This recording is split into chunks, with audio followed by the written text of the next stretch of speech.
one thing that you wish marketers could know about graphic design, what would it be? One thing just to always keep in mind. And I know it's a little bit of a tricky question because you had such a That thorough is a tricky question. presentation.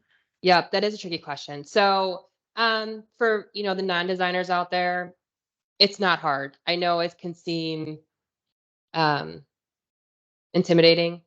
It's not hard. It's very easy to learn. So if you're thinking about, wanting to learn more about it, I say go for it.